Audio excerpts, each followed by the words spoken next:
DJ Event Planner will change the way you manage and run your business. Streamline all of your procedures and software into one easy-to-manage system. DJ Event Planner, the ultimate online planning tool.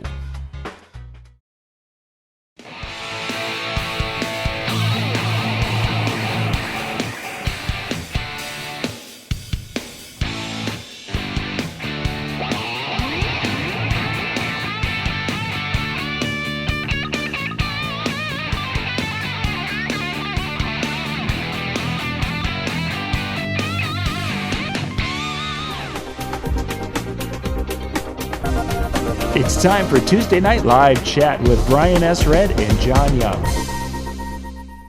So I want to start a new show, basically the insipid things that DJs say, because it's been that type of week. Yeah. And I wonder, could you find enough stupid things that DJs say to do a regular show? Of course. Of course.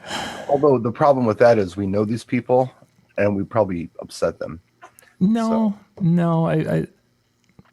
Well, we could. I mean, if we would be saying, using some of the things, but like, you wouldn't believe the dumb thing Howie said last week. Yeah. Well, we try not to talk about Howie stuff too. Yeah. But it's just been one of those weeks. And tonight's show, for those of you watching, thank you for joining us. Tonight's show is actually not going to give you anything for cultural or redeeming value. This is not that show. So if you're looking for us to get to a topic, click next, whatever it may be. I just spent the last hour doing something that was semi-educational, and now we're going to basically, we're just going to just mill around and talk about anything else that our heart is desiring. So if I don't want to think after that, so I'll talk to Brian. No thought. That's right. I had too much thinking in the last hour. So Brian, Brian is easy. just talk about wind him up and watch him go. Oh. So yeah, it was quite a weekend. I ended up with the Memorial Weekend. A friend of ours was having their wedding. He had his reception on Sunday. So, I didn't have any shows this weekend, so I was kind of hanging out and doing some things. So Saturday, I'm busy, kind of putzing around. I'm getting messages from different DJs, asking questions about this or that or the other thing. That this video, you're stupid and you didn't know what you're talking about in this video. This one, you missed 5 different points. You should have talked about these. This video, it's like, goodness gracious. And this isn't why I stopped doing the Tuesday tips a couple of years, when I did in 2016. But it's like, as soon as you try to you throw something out there and let so people can think, it's like it just brings out the and they're not some of them are posting comments, okay, and so people can see, but a lot of them are just sending private messages and basically saying you're stupid and smelly. It's like, well, dude, I don't know how you can smell me, but I'm not that stupid. Well, I get it too, and for a long time I just didn't respond to it. I just said, oh, thank you, whatever. Just want to deal with it. And after a while, I kind of snapped a little bit.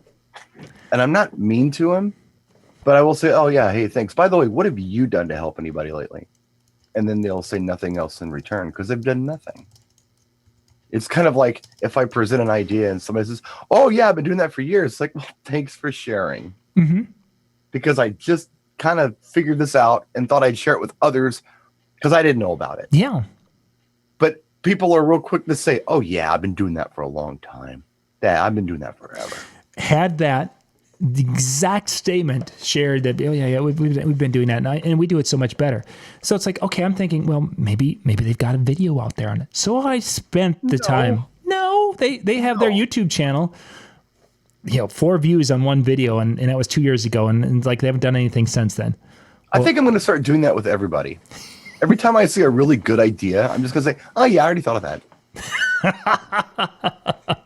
The new Chevy Corvette. Oh, no, yeah, I already thought of it. I designed that car. I made it out of clay. I don't know. I didn't think it was very good. I just wadded them through it away. Yeah. The cure for cancer. Oh, yeah. I had that. I figured that out a long time ago, but I was busy. I didn't have time to go and file the paperwork and get it done. I just figured, hey, I didn't think it was that good in the first place. Yeah. Who wants to cure cancer? I was too busy making $50 on a Tuesday night. Yeah. Way too busy doing that too. I feel your pain at your Man, it was just one of those days. So yeah, as I went out and I mowed some lawn today, and I was thinking to myself, God, if I could, I'm going to start and do a show and just stupid things DJs say, and just see how long this can run. It might be two issues. I've got two or three things that I'm gonna, and it's like it might be like just a couple, but it could go on for years. We may be old and gray and still talking about what's this week's stupid thing that DJs say. I have ice cream cake, by the way. Yeah, what were you celebrating? My birthday. Today? No. Oh, no. I didn't think so. No, not today. No, what happened was life happened last weekend. My birthday was last weekend. So my mother said, hey, your sister's coming from out of town next week. Mm-hmm. And I've got these steaks in the freezer. Why don't you come out next weekend? We'll make your husband cook for us. Cool, we'll do that. So we went out there on Sunday, visited with the family, and my daughter, Stevie, she bought the big ice cream cake. Nice. And we had just eaten these giant Fred Flintstone, porterhouse steaks, or it was ribeye at porterhouse. There was a variety. T-bone. I had a ribeye. Blanca, I think, had a porterhouse. Oh, she had a T-bone. Stevie had a porterhouse, whatever. But there was like no room for ice cream cake because we were just like. So I've got this big ice cream cake upstairs, and I'm thinking it's going to take forever to eat this thing. Not really, because I don't know if I've ever mentioned Blanca. She lives here too. It's like 90 pounds of just a little slip of a gal. It's a human garbage disposal. You can eat day and night, and it's no. Well, yeah. So there's like a quarter of it left. I'm like, how in the hell did this happen? I better grab a piece because John's running late tonight. So I'll have a piece of cake while I'm waiting to go on to the broadcast. I'll take my time and eat it because I like to savor it. Yeah. Because Dairy Queen ice cream cake has layers, literally. Yes. Layers to enjoy. You must. And then I log in. I was like, oh yeah, we're going on 3 minutes. I'm like, oh hell. Yeah, 10 seconds, ready, go. Well, while you're talking, I'll have a bite of cake and ice. Well, it's really ice cream is what it is with like fudge and Oreo cookie crumbs. But I'm going to enjoy this while John talks. So if I let him talk. So we'll use this as a bridge to, I don't know if you guys have been following, but Subway has been in the news an awful lot recently. The reason why Subway is in the news is because they are the mismanagement in the Subway, the chains. They have put too many franchise in too many places where they're competing with each other. Their food products have always been kind of low quality, what have you. And it's an interesting thing, basically, and how this ties to DJs, I'm going to tie it to DJs, is that Subway in many ways came in and they were trying to be something healthy, a healthy alternative to McDonald's. And they haven't changed. They haven't evolved. DJs came in as a alternative to bands. And in some cases, DJs, many haven't changed, haven't evolved, and they find themselves 10, 20, 30 years down the road struggling and saying, why am I just about out of business? And our good friends at Subway are just about that. There's things they could have done.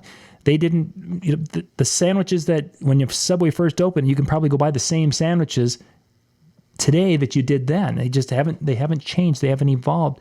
Their food products, they haven't made them to what the customers are looking for. They're looking for fresher ingredients. They're looking for wholesome, nutritional things that we used to think were part of Subway, and we're now finding out, thanks to internet, that they're not. No. We've talked about Sears before. It's the exact same thing. Exact same thing, yes. Where they've been around for 130 some years, and then all of a sudden they're just not viable anymore. And it's because they didn't change. Mm-hmm. Why they didn't change, that's another show. But we don't have Sears in Wisconsin anymore. I got a broken Craftsman solar ratchet in there that has a lifetime guarantee on it, but I got nowhere to take it for an exchange. I say that, but I know I can go to Ace Hardware and do it because they're a Craftsman dealer, because Black & Decker Stanley now owns Craftsman for the next 19 years or something. Okay. Is the name. But yeah, no longer viable. Yeah. Bad business model.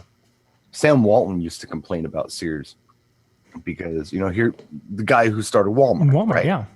So what does Walmart do? They buy some farmland or something nobody's messing with, and they put up their store and they sell for low price. So what does Sears do? They put up a shop in the most expensive real estate in town and still want to be a low price leader. Mm-hmm.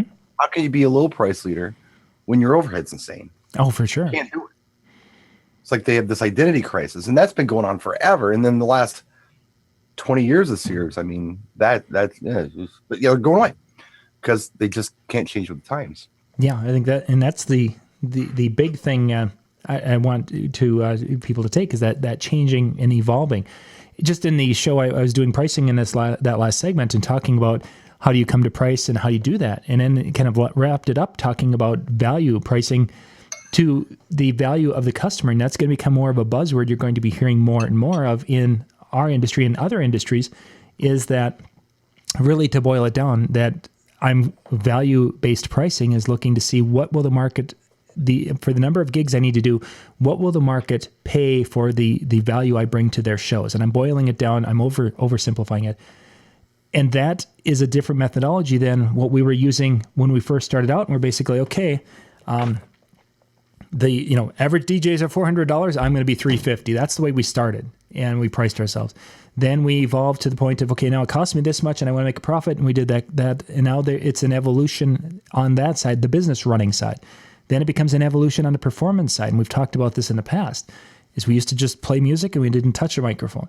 Then we got to a point where we were kind of more emceeing and doing more mic work. And now I feel, and maybe Brian, you might see it differently, is that today's DJs have to be able to not only make an announcement or two during their evening, but they have to play music and they have to play it and keep things tighter and flowing at a different rate than we did 20 years ago, because it's all pacing, man. And people, they're listening to these internet radio stations, and my kids were listening to one the other day, and it was a 40-minute set that was done by computer playing songs, and it was beat matched beautifully for 40 minutes. That's what the younger generation is hearing, and they're going to expect a level of that when we're performing. It's just the evolution. Well, have you ever? I know you have. Think about like movies from the 1970s. Mm-hmm. The one that sticks in my mind is Stanley Kubrick's 2001: Space Odyssey. Okay. Have you seen it recently? No, it's been a long time ago. Well, I probably haven't seen it in over 20 years, but even 20 years ago. And this film was made, I believe it was made in 71. That was the year I was born. So there's a scene like the score for 2001 is famous, very famous. It's an orchestral, score. Mm-hmm. I don't know. I don't remember who did it, but it's famous. Everybody knows it. It's in commercials, whatever. And they had just figured out how to do certain things, like make it look like outer space. It's really outer space. They just figured out how to do that. And they had this montage that was like 15 minutes long of this song and spaceships slowly spinning, and what it came down to is it's like, it's difficult to watch today. If you saw this in 1971 for the first time, you were probably looking at it with your jaw just, oh my God, I can't believe it. It looks like a real spaceship. You're talking, the early one you're referring to, A Space Odyssey, was 2001, A Space Odyssey. That was in 1968.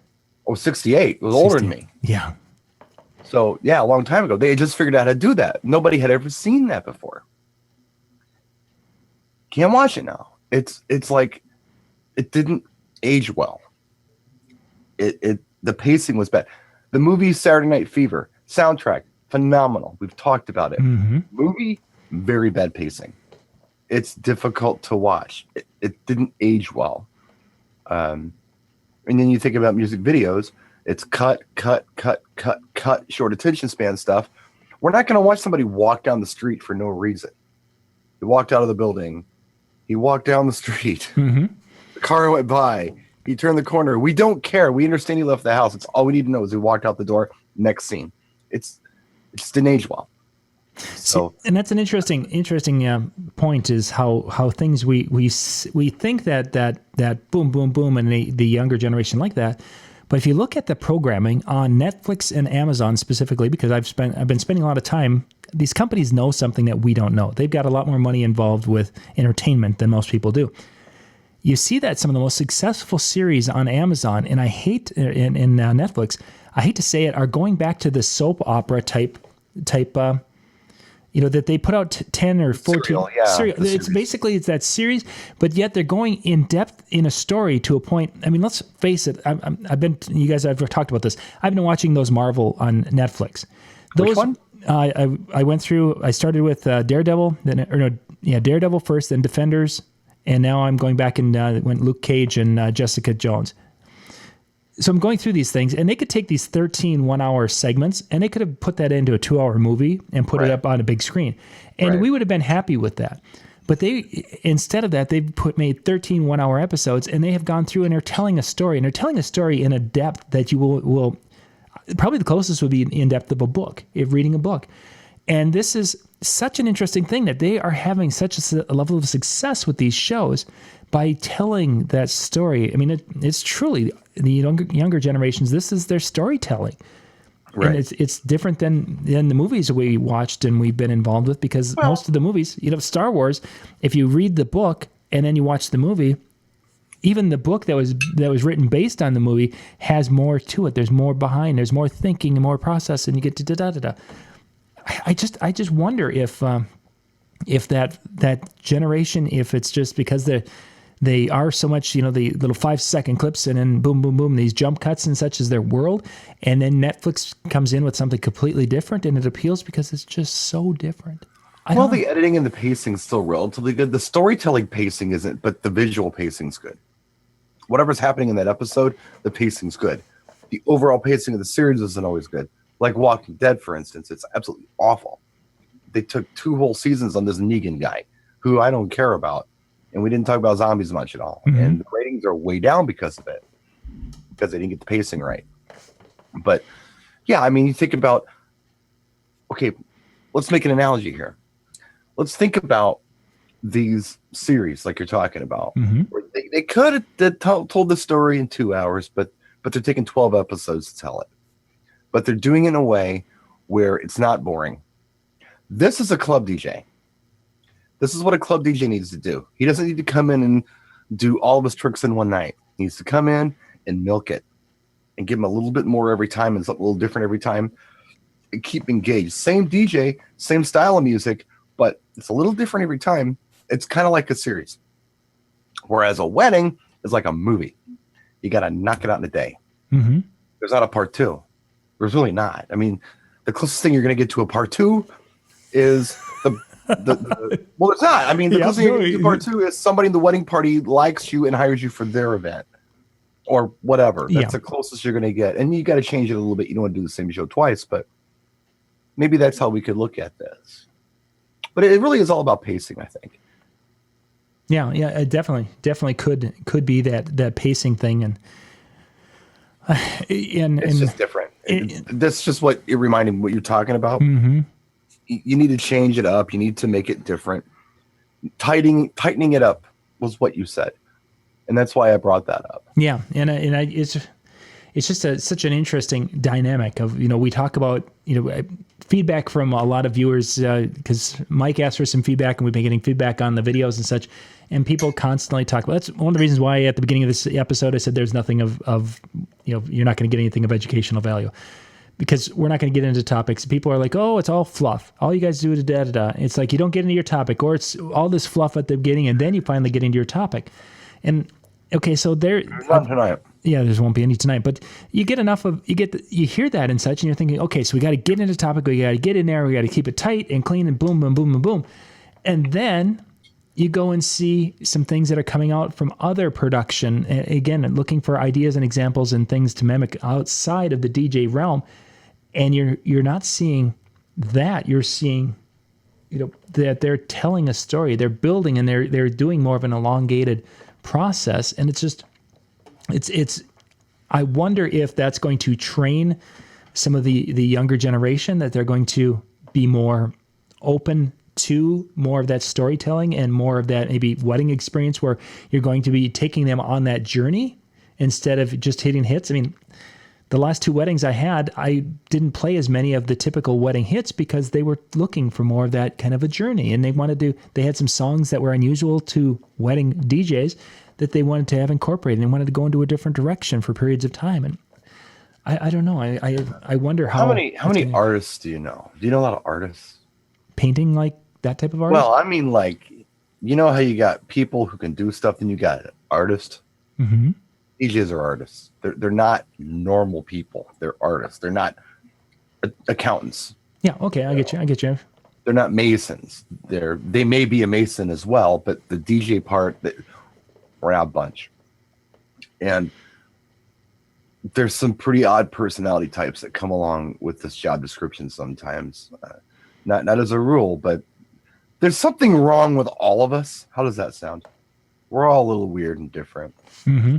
Some people are a little impatient, shall we say.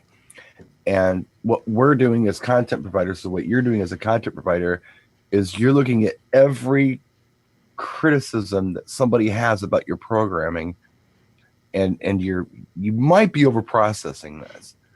Because the example I always give, like when I talk about YouTube videos, the dislikes and all that, sometimes it's annoying to me because I know there's somebody out there set up with 5 accounts and just disliking my video 5 times.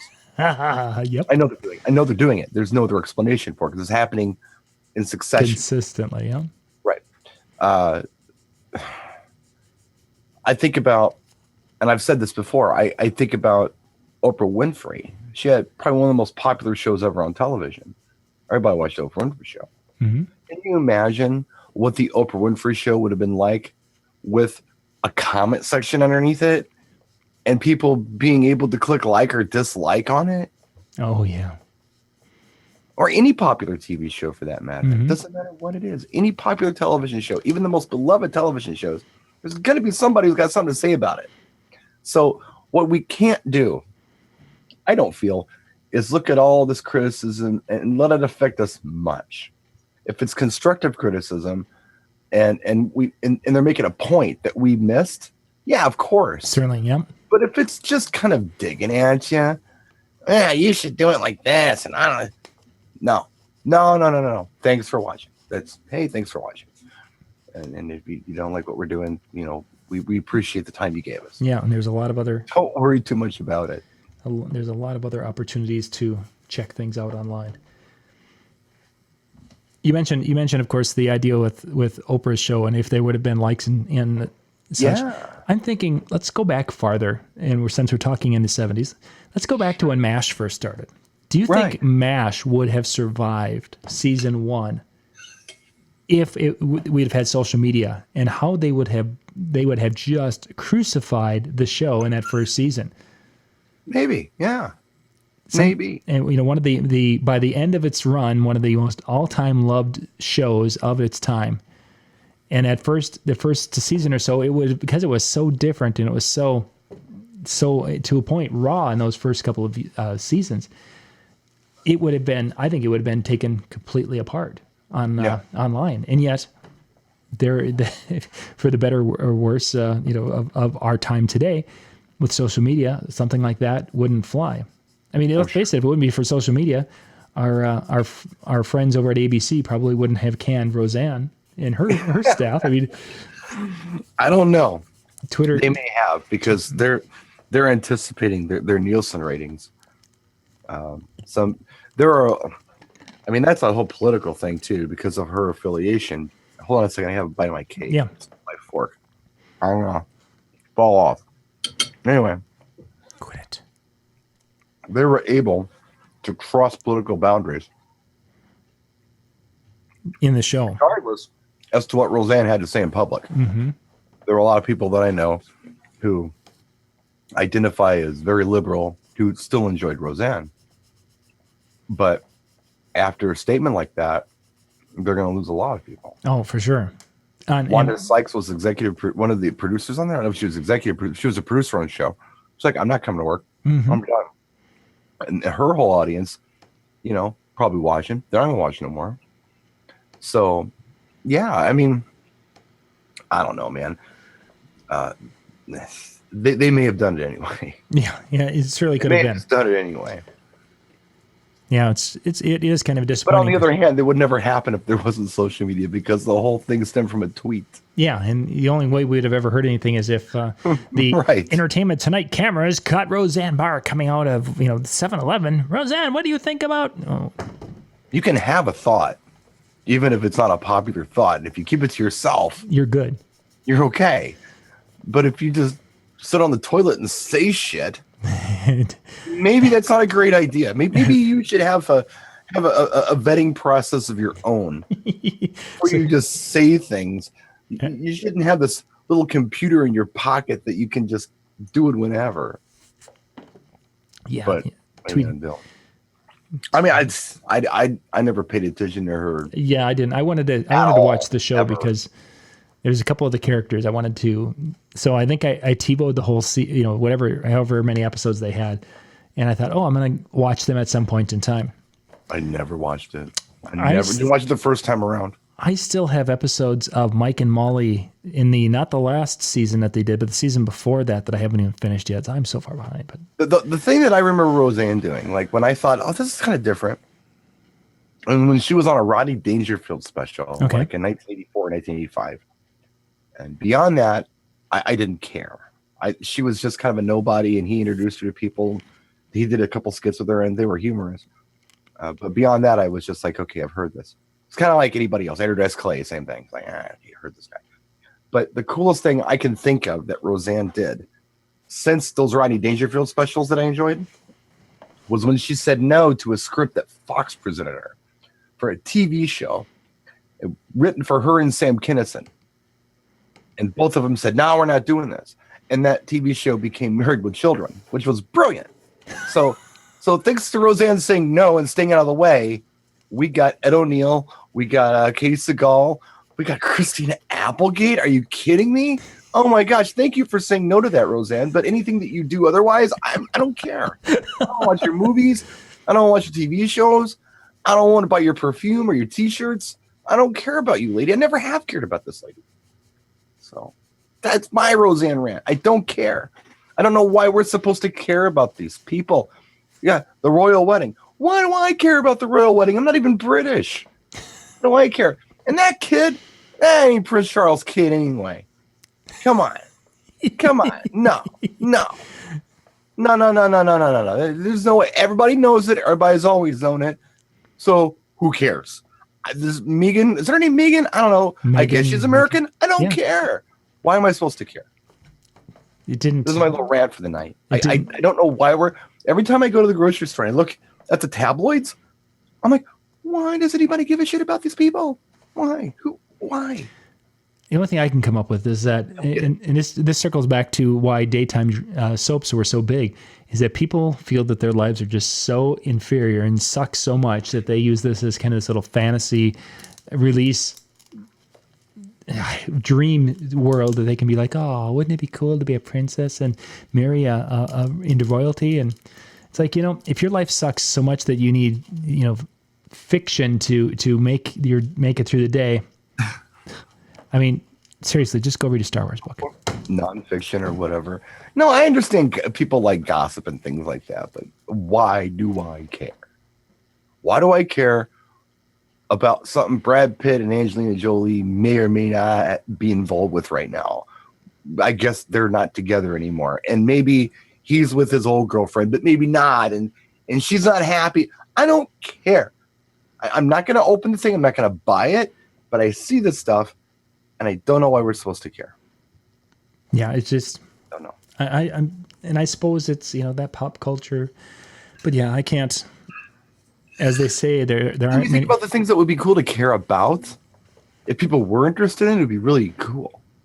Then I don't care about that. Yeah, it's goofy. It's so stupid. Like, the Kardashians. I have never watched one of those shows. I'm not even sure who they are. I mean, I don't really understand. I think it had something to do with an O.J. Simpson attorney's. I don't know. And then there's a guy who's now a girl, and there's big butts involved. But I don't know anything. And something about Kanye West, and they keep naming their kids Directions. But I don't understand. And they're making money off of this. How? I mean, I didn't give them any money. This is Pop Culture Night with Brian S. Red.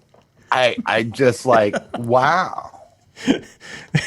Naming your kids a direction. Am I old?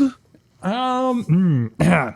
Well, okay, but really, it's just like, I don't know. I don't get it. And I think there's always been a fascination. Why do I give a shit about these people? Because They don't do anything. Back in the 60s, when my mother was a teenager, when she was going through her things, and she had these magazines, that were like the 17 magazines or the whatever teen.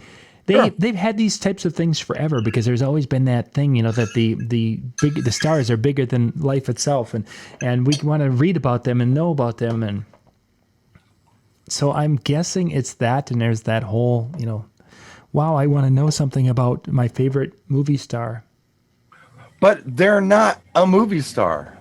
Yeah, they don't do movies. No, now they're just. What the hell do they do? Well, and then you get the people on. What do they do? Well, you take, so now there's these little pseudo celebrities that you're referring to, and then you add in this new generation of celebrities. My kids know more about YouTube personalities than they know about celebrities. So now you've got a whole generation of YouTube people that are, like I can't even, there's this gal who there's a lot of them that are incredibly annoying. It says gal. This gal who's... Hello, my honey. Hello, my darling. Hello, my ragtime gal. Kind of Dacia. The 1920s? Yeah, pretty much is. Thank you for that. But there's this lady who's got this really annoying little thing that she does, and she's got a weird look and such. And she's become this like pseudo celebrity where people will go, and at Comic-Con, she's got a line for half a mile that they're signing autographs, what have you. How our world has all of these celebrities that are basically coming out of the woodwork and all in different places, and people are like, "Oh my God, I want to go and have a picture taken with da da da da da." Yeah. Well, I mean, like Paris Hilton was an heiress, and I know that her name's Hilton. Has something to do with hotels. Got some money, socialite. Okay, fine. So I don't care, but okay, fine. And she's done some movies. I didn't think she was that bad of an actress. I really didn't. I mean, the movies I saw, I thought she was actually pretty good. You got to do something. Something redeeming in life. You got to do something instead of Photoshop your butt. You got to do something.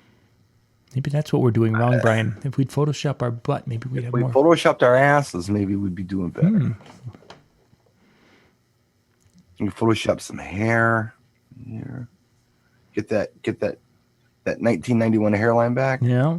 Yeah. Maybe maybe it would give help. a little color, and we'd be take off some wrinkles and such. Yeah, a few pounds would be nice too. Oh, that's character. Oh yes, like patina. It's not rust; it's patina. Precisely. It's good. It costs more.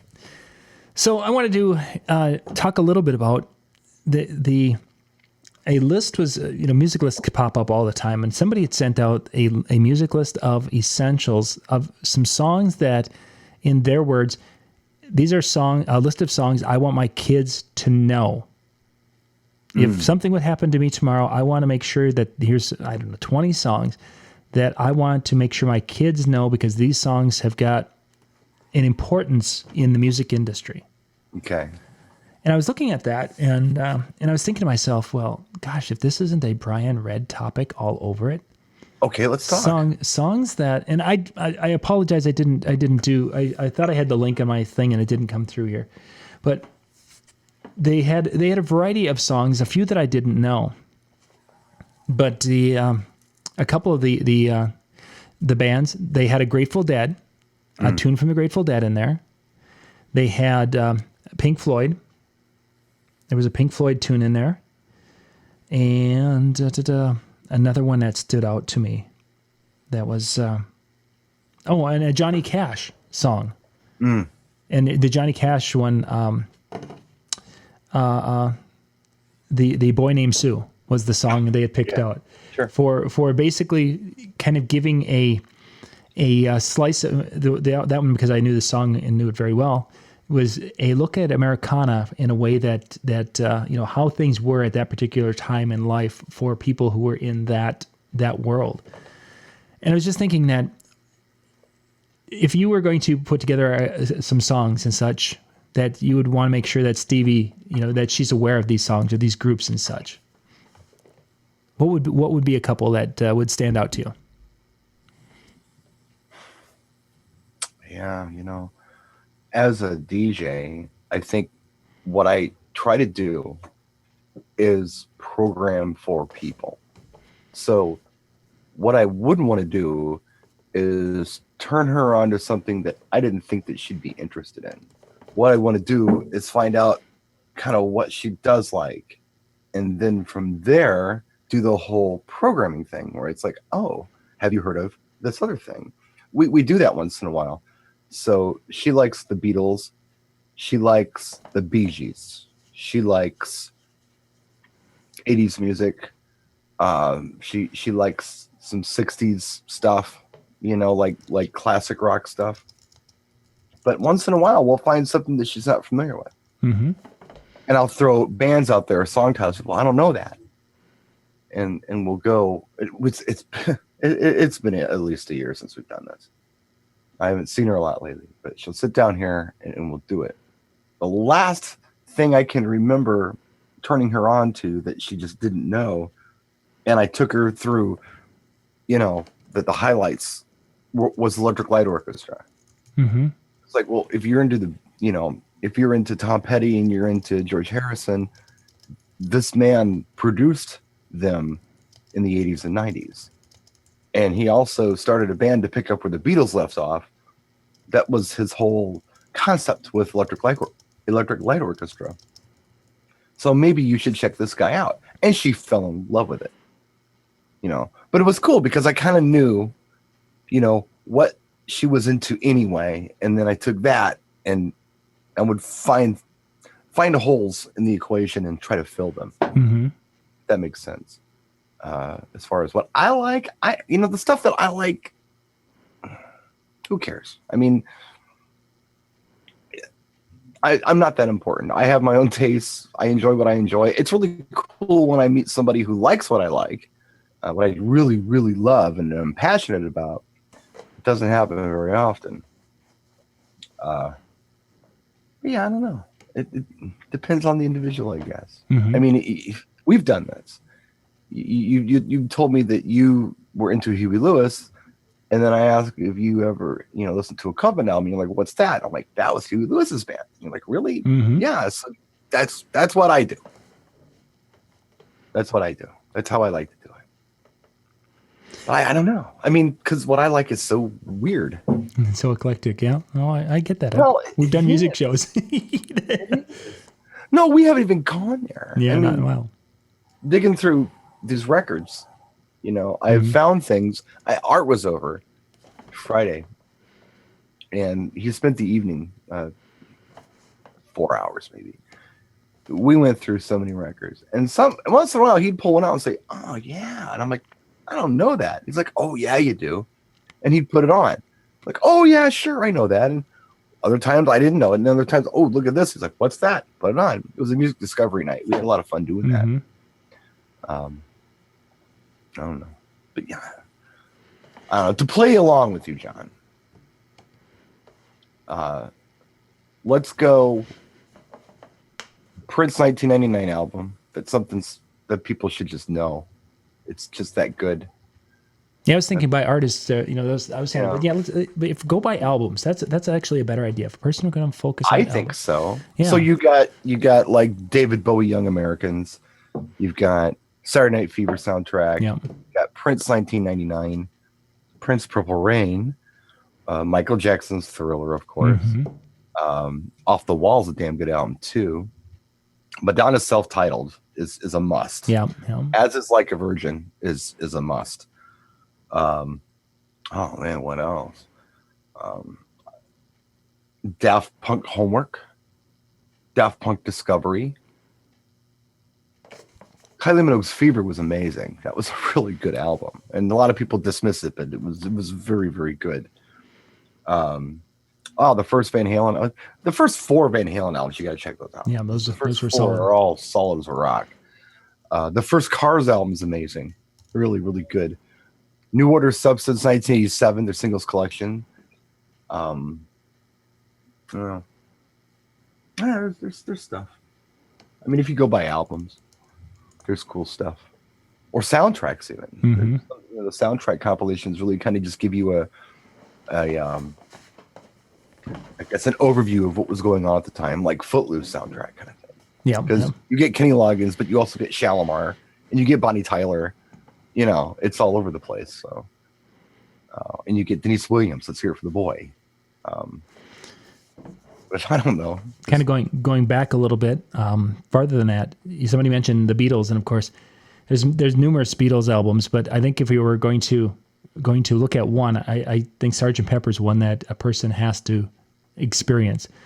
And to a point, Sgt. Pepper is one I think you almost have to experience in vinyl, of how it was arranged and how it was put together and how they flowed from one to the next and created what they did with Sgt. Pepper. Another one I think that fits into that, the Beach Boys. Pet Sounds. The Pet Sounds. Yep. Yeah. Would be one that you would have to have in that. Of course, sports would have to be on. Is a must. I mean, it was up towards the top. I mean, it was like, right there. Well, see, Stevie was such a Beatles fan. I mean, she just listened to it. I'm like, you need to check them out solo because it's better. Yeah.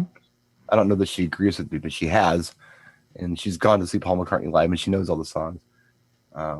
Before I even pick a Beatles album, I think I'd probably go Paul McCartney's Wings Band on the Run. Oh yeah, good. That before I recommended anything from the Beatles catalog. Mm-hmm.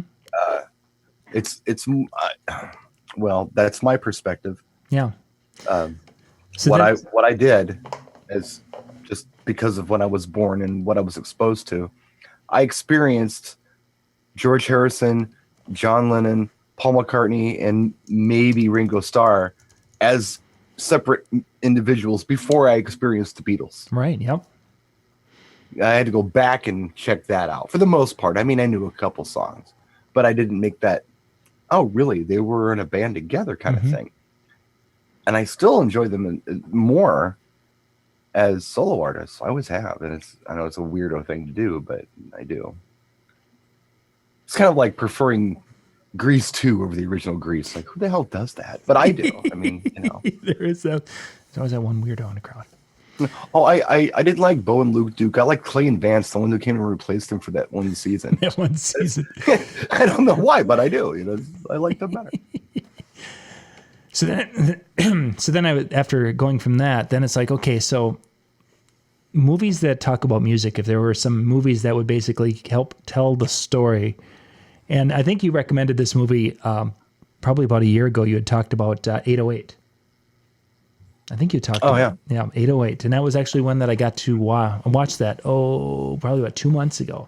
And if you guys haven't had a chance to check out 808, basically it's talking about the advent of the Roland 808 drum machine and how that changed music in New York. TR-808, I think, was it? TR-808. Yep, TR-808, yep. And that is a fascinating, it's kind of fascinating to watch the movie. And, after we've talked to Howie, and who's been in these areas and has walked these and such, it's really, really kind of a neat movie to watch. So you guys, if you haven't checked that out, you definitely check that out. But it's one that my son, now Michael, who's making some music and doing rap things and such, is like, dude, you got to watch this. This is the beginning of what you're doing today. Yeah. It's kind of like going back and watching, any other part of history. If you learn from the history of it, it helps you have a better understanding and appreciation of where we are today with that process. So, what I really, really liked about some of that early hip hop stuff? I really was a fan. I was a big fan. And the reason I was such a fan is because everybody wanted to sound different. Everybody wanted a sound. Like, this is my sound. Be it a DJ or producer or any artist, this is my sound. Today, they just want to, it's like, me too. Oh, yeah, me too. Yeah. I sound like Dre. I sound like, what? You can't tell it apart. It's all the same. But the 808 was so cool because, like, if you play me a pop song with an 808 in it, without even looking at, at the label or whatever, even if I'm not familiar with the song, I can tell you with some confidence that song was produced between 1983 and 1986. It was not produced after 1986. I mean, it's very, very unlikely that it was. Mm-hmm. They were using a different drum machine then, and they were using different tools then. And it's almost the same thing with the Linn drum. I don't know if you're familiar with the Linn drum or not. No. Culture Club used it a lot. Prince used it all over 1989 in Purple Rain. It's that drum. You know what I'm talking about. Okay. It's got that really unique sound to it. That was the Linn drum machine. And I can also kind of tell you, okay, yeah, they were using a Linn drum. So it's somewhere between 1982 and 1988. If that's when the song was made. But I mean, knowing the song, I can tell you that's about when it was made. Sure. Because those were unique sounds. There were all these new sounds that were coming through. Same thing with the Fairlight Series 2. You know, who the hell did the Yamaha, was it the Jupiter 1 or Jupiter 2? There were all these weird synths that just had this very, very unique sound to them. They were new machines, they were new sounds. And today we've got like sampling is like sounds live. So it's not 8-bit sampling anymore. It's whatever it is, 64-bit sampling. It sounds 120-bit sampling, 320-bit sampling. Sounds live. Mm-hmm. So it doesn't have that unique sound anymore. I don't know. It's just it's a damn shame. I would absolutely love to hear some distinct sounds come out next year that I've never heard before. Mm-hmm. And then like in a couple of years they go away. And then, you know, that's like a time capsule for those unique sounds. Oh, I know that's between, you know, 2019 and 2020. That's when that song was done because it's got that sound to it. Sure. But they don't do that now. I mean, the last time I heard something different was when Cher did Believe in like 2000. Yeah. Yeah. With auto-tune. And I'm like, oh, that is bizarre. Mm-hmm. But they're still doing it. 20 years later, they're still doing it. So, yeah, I can say I know the song was done after 2000. But that's about it. Yeah. It stayed too long. It needs to kind of like baggy pants and stuff like that. Just stuck around for too long. But wore out is welcome. A long time ago. Daniel mentioned, of course, that today's country music is all the same and boring. I was somewhere over like Thursday or Friday of last week, and they were playing. There was some country music going on. And a couple of people in the store were talking about that, you know, who sings this song? And I didn't know. I don't follow country music and such. And one mentions the name and another one mentions the name. They mentioned 5 or 6 artist names, and I recognized all the artist names. And they basically wrapped it up with saying, yeah, I don't know which one it is. It's one of them, but they all sound the same now. And they were the people, I mean, they looked like they were country fans, but it was very similar, and even when I go get my hair cut, the gal who cuts my hair, she's got country music on, and you know it's like the same tempo, the same this and same that. It's just the lyrics are a little bit different from song to song. Oh, it's a machine. It's a machine. It is, yeah. They're really utilizing about 30 years. Yeah, the technology, and we basically come up with a methodology of this is a hit song formula. This tempo. These guitar chords, these words, mix them up a little bit. Sometimes your truck is on blocks and your dog died, and sometimes your truck died and your dog's on blocks. You know, whatever it is. And this is how we make a hit country song. John, when do you think the phrase "new country" was coined? But about what year do you believe that was? Was that 90? It would have been early 90s. Yeah, when I think you had. So that's about 30 years ago. Probably when Shania Twain, I think, hit the scene, because that was because that's when the Gatlins, when they were in the Mall of America. I remember they were pumping and promoting, you know, the new country feel at Gatlins. Well, you know, when I think about country, I think about new country. I think about what it really is, because like Stephen Stills, you know, that guy, right? Yep. Are you aware that he was also England Dan? You knew that. Yeah, you told me. You mentioned it. You've mentioned it before. Because I already told you. Yes, you That's told why. Because I told you. I don't know what happened to John Ford Colby, But I mean, they were writing amazing soft rock songs in the 70s with "I Really Love to See You Tonight," "Nights Are Forever." There's a bunch of them. Really, really, really nice songs. And in the pop market, everything kind of went, the new wave sound, and then the British invasion thing, and then R&B came into pop, and there really wasn't much of a place for that kind of music. Once in a while, like Taylor Dane, she came out with "Tell It to Your Heart," "Tell It to My Heart," and "Prove Your Love," and I'm like, I love this crazy freestyle chick. And then before you know it, she's doing soft rock and doing AC stuff, adult contemporary stuff. And she could have today, she would have just gone straight into the country realm because there's no place for that anymore. And then, of course, Dan Sills became a country artist. And because there's no place for that in pop music anymore. There's no place for song craftsmanship. So he just reworked them. It was kind of the California sound, which I also taught you about because I'm teaching you about stuff, which was what the Eagles kind of set off to do. We want to be kind of a country bluegrass band, but with a little bit of a rock edge. Everybody did it. The Eagles did it. Steve Miller did it. The band America. I mean, it's all this roots rock stuff, It's got a little bit of a blues influence, some country, some bluegrass influence. England Dan and John Ford Colby were kind of like that, but it was so beautiful and it was so well done and produced. I mean, it fell into this soft rock category, along with things like Jerry Rafferty's Baker Street, for instance, and anything Linda Ronstadt was putting out at the time. But then, when the 70s were over, there was very little place for that kind of stuff. There were people like Rupert Holmes who did like the Pina Colada song, Where did that guy go after that? I mean, he did one more song that I'm aware of that was a hit in 80, and it was called Him. It was terrible. And it all kind of started to sound like Bob Seger, but soft Bob Seger, not,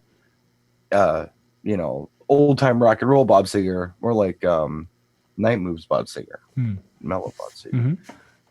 I'm riffing, dude. I'm sorry. No, that's good. Right. Go. Geez, who else? There was a cat named what the hell was his name? I can't remember.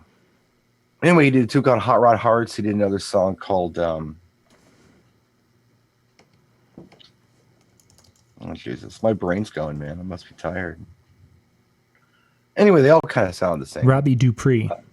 Robbie Dupree did Steal Away. That was the other tune he did. Why don't we steal away? That was over. If Robbie Dupree would have came out 8 years later, he'd have gone straight to country. Because and all he had to do was put a little fiddle in there, and they would have ate it up. And my sister, my big sister, my favorite sibling. Oh yeah, I remember. Lives in Phoenix. I remember that song. I remember that song. Yeah, it's a great song. Yeah. Remind me later. There's this YouTube video where these kids are doing it in the bathroom acoustically. It's just gorgeous. But anyway, it's on YouTube. It's a really cute video. I watch it when I want to just smile. It makes me smile. My sister, who when I was a kid, she was the one who was into the pop standards, the Linda Ronstadt, the Rod Stewart, Barry Manilow, Barbra Streisand, all that stuff, Neil Diamond, even that was out around then, that was her thing, and everyone made fun of her for it. But if they did, she'd whoop their ass because that's how she is. She's a badass. Don't mess with Cindy. She's a country fan now because that's where the music that had that feel to it and that structure to it went.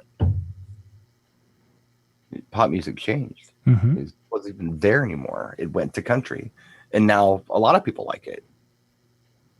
It's very popular music. Very much so. Yeah, Robbie Dupree. I don't know why I couldn't spit that out. I could visualize the guy in my head. He looks the same too. I saw a picture of him recently. He doesn't look any different. Looks exactly the same. Got a beard, same haircut. It's funny.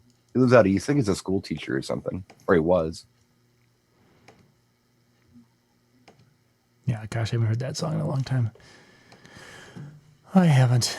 Well, gang, I think we're going to wrap things up here. We have been riffing here for about an hour tonight, and Sorry. again, we have absolutely no redeeming value from tonight's show. Maybe there was something of interest for you, but I thank you for being with us and hanging out and chatting and having a social time with us this evening.